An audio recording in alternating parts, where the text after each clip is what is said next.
सुबह फिर से एक बार प्रभु यीशु मसीह के नाम से दैनिक वचन में आप सबों का स्वागत करते हैं।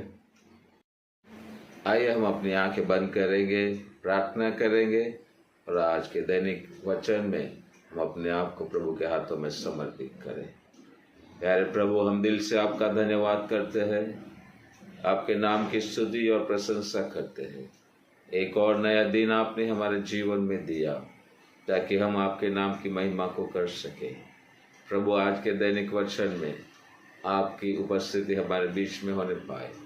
आज का जो वचन हम देखने वाले हैं उस वचन को समझने के लिए और वचन के अनुसार जीवन में आगे बढ़ने के लिए प्रभु आप हम सबों की सहायता कीजिए, मदद कीजिए। प्रभु यीशु के नाम से मांगते हैं, आमीन। आज सुबह हम परमेश्वर के वचन से देखेंगे। मेरे साथ निकाल लीजिए प्रेरितों के काम उसका 2 अध्याय 23 से 28 आयत, लेकिन 23 और 24 आयत पर हम प्रभु के वचन से मनन करेंगे। यहाँ पर इस प्रकार लिखा है, उस यीशु को जो परमेश्वर की ठहराई हुई योजना और पूर्व ज्ञान के अनुसार पकड़वाया गया,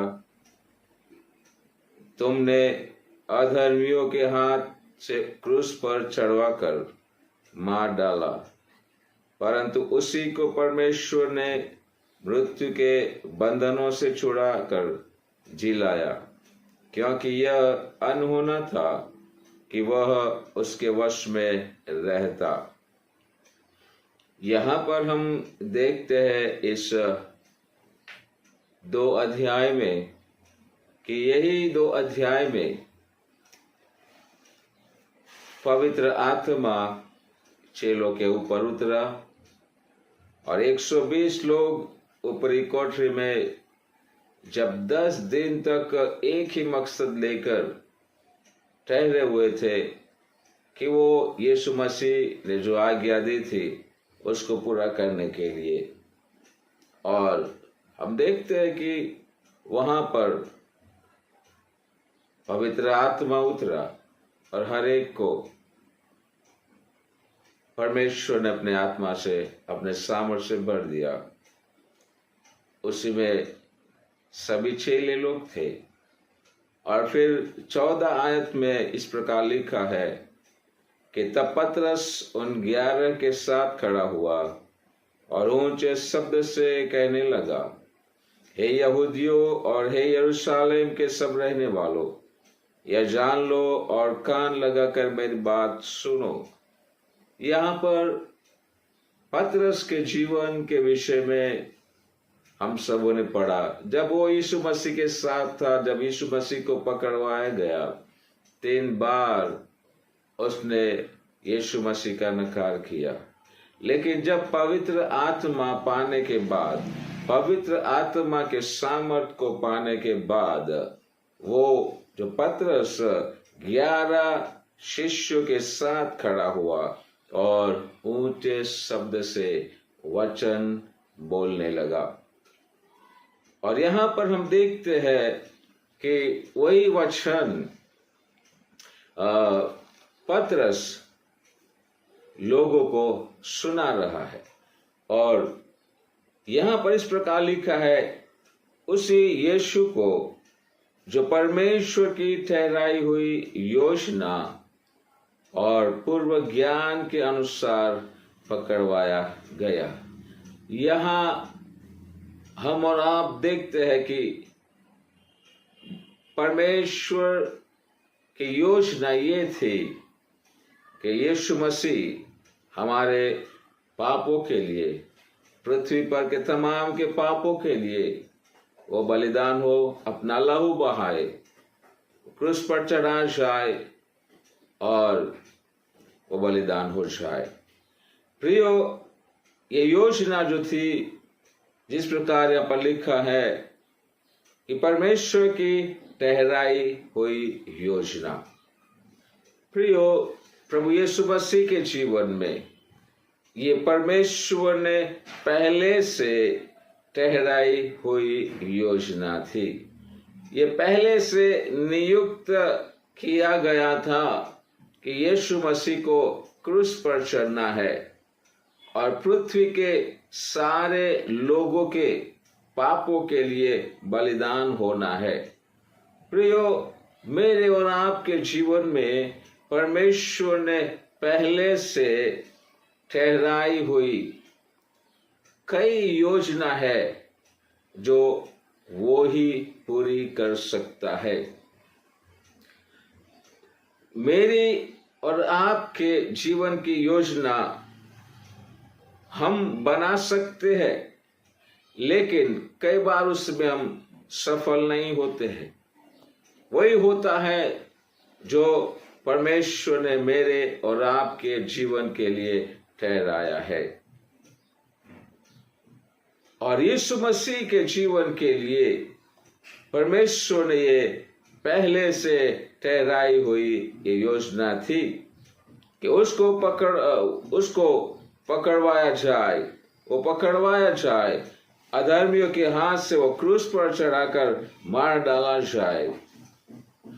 प्रियो, 24 वचन में इस प्रकार लिखा है कि परमेश्वर ने मृत्यु के बंधनों से छुड़ाकर उसको झिलाया, क्योंकि ये अनहोना था कि वह उसके वश में रहना।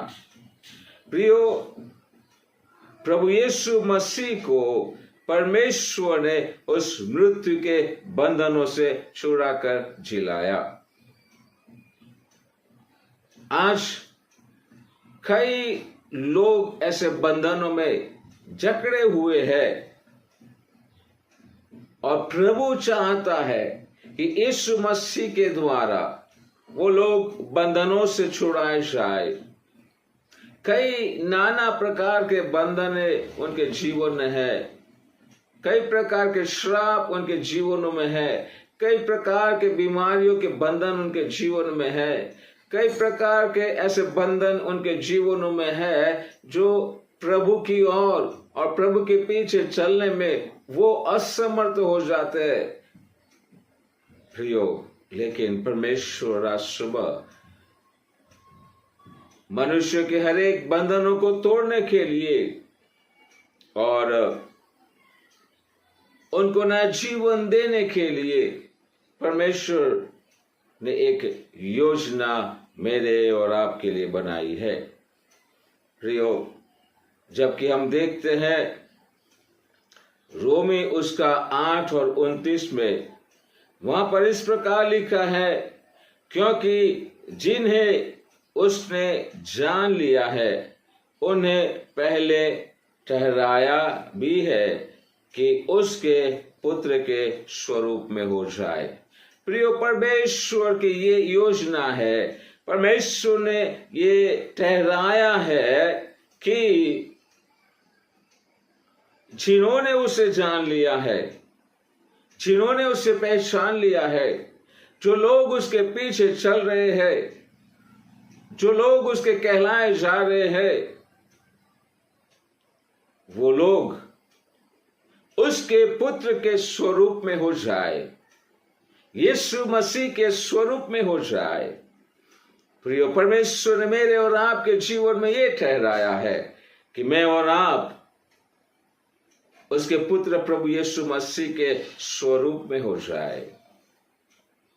और यीशु की यही इच्छा है कि हम उसके जैसे हो।